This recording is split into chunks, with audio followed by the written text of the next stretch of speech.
अब वक्फ कानून बनने के बाद सियासत खूब हो रही है, लेकिन अगर ये सियासत सबसे पहले कहीं चुनावी असर दिखाएगी तो वो राज्य बिहार होगा, जहां नीतीश कुमार की धर्मनिरपेक्षता को लेकर सियासी अग्नि परीक्षा विपक्ष के आरोपों की वजह से होने लगी है।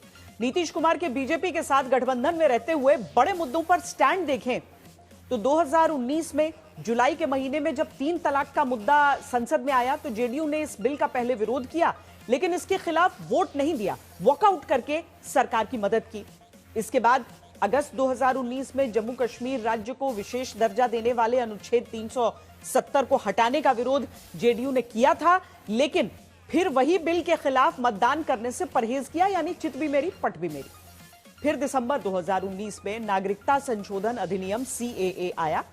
ये वो वक्त था जब बिहार में कुछ दिन बाद ही विधानसभा चुनाव होने थे और तब नीतीश कुमार की पार्टी ने संसद में सीएए का समर्थन किया था। हालांकि तब भी पार्टी के भीतर दबी जुबान में विरोध हुआ था। फिर लोकसभा चुनाव से पहले राम मंदिर निर्माण यानी कि प्राण प्रतिष्ठा समारोह का जेडीयू नेताओं ने विरोध नहीं किया, लेकिन समारोह से खुद को दूर रखा। लेकिन अब फिर जब कुछ महीने में विधानसभा चुनाव हैं बिहार में, तब संसद में वक्फ बदलने वाले बिल को कानून की शक्ल में पहुंचाने के लिए नीतीश कुमार की पार्टी ने खुलकर समर्थन किया।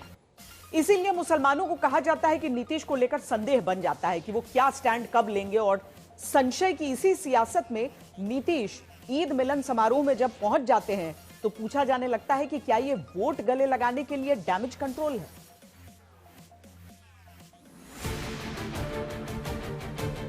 पहले इफ्तार पर इफ्तार, फिर ईद के दिन मुस्लिम वोट की ईदी साधती राजनीति, लेकिन इसके बाद वक्फ बिल पर संसद में सरकार का साथी होने के साथ ही पार्टी के भीतर से मुस्लिम नेताओं के इस्तीफे और पार्टी के ही मुस्लिम नेता की तरफ से अदालत में चुनौती दिए जाने के बाद क्या नीतीश कुमार अब मुस्लिम वोट के डैमेज कंट्रोल में जुट गए? क्या ईद मिलन समारोह के जरिए नीतीश अब भी मुस्लिम वोटर तक संदेश भेजने में लगे हैं?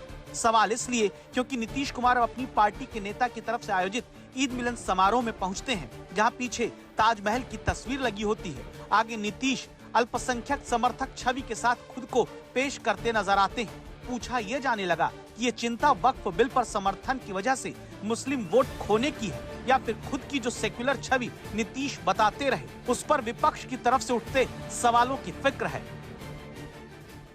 वक्फ संशोधन बिल पर जिस तरह समर्थन करके जेडीयू और आदरणीय नीतीश कुमार जी एक्सपोज हुए हैं और सांप्रदायिकता और आरएसएस के रंग में रंगे दिखे हैं, अब इसकी भरपाई की जा रही है।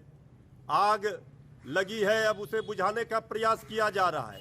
ईद पर्व समाप्त हो चुका है, लेकिन अब अपने पार्टी के एमएलसी के यहाँ ईद मिलन समारोह में शामिल हो रहे हैं आदरणीय मुख्यमंत्री श्री नीतीश कुमार जी। आदरणीय नीतीश कुमार जी के पार्टी में भगदड़ मची है। त्योहार का समय है, खालिद भाई इफ्तार ही करना चाहते थे, इफ्तार की पार्टी करना चाहते थे, बट अनफॉर्चुनेटली क्योंकि साहब उस समय काफ़ी व्यस्त थे और बहुत जगह से ऑलरेडी हमारे इरशादुल्ला साहब के यहाँ, अब्बास साहब के यहाँ, जमा खान साहब के यहाँ, सबके यहाँ कार्यक्रम हो चुका था।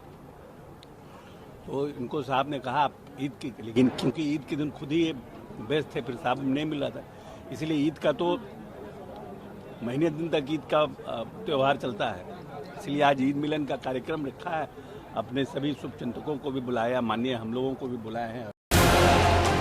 असल में पूरी जेडीयू इस वक्त कंफ्यूजन में बताई जाती है, शायद इसलिए क्योंकि एक तरफ पार्टी में संजय झा, ललन सिंह जैसे बड़े नेता हैं जो खुलकर मानते हैं कि नीतीश ने मुस्लिमों के लिए बहुत काम किया है और चिंता की बात नहीं। और यहाँ तक याद करिए कि लोकसभा चुनाव के बाद सीतामढ़ी से जीते जेडीयू के सांसद देवेश चंद्र ठाकुर ये तक कह चुके हैं कि मुस्लिम वोट नहीं देता तो काम क्यों उनके लिए किया जाए।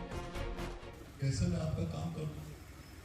नहीं कर सकता, और ये पहली बार मैं कर रहा हूं। मैं कहा उनको ये पहली बार जिंदगी में 70 साल का उम्र हो गया मेरा, ये पहली बार कर रहा हूं, बड़े दुख के साथ कर रहा हूं, लेकिन कर रहा हूं और करूंगा।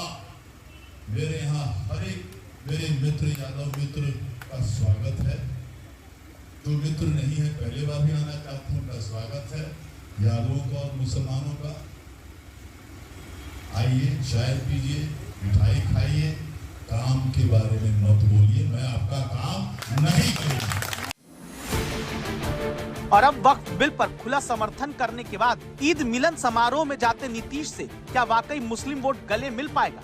जहां जेडीयू के मुस्लिम नेताओं और कार्यकर्ताओं के सामने चुनौती है कि आखिर वो वक्फ बिल के समर्थन के नीतीश के फैसले का बचाव मुस्लिमों के बीच करे कैसे, क्योंकि भले अभी पार्टी में तीसरी या चौथी लाइन के मुस्लिम नेताओं ने इस्तीफा दिया, वहां बड़े मुस्लिम नेता पार्टी नहीं छोड़े तो उनके चुप रहने की वजह टिकट की आस वाली मजबूरी बताई जाती है।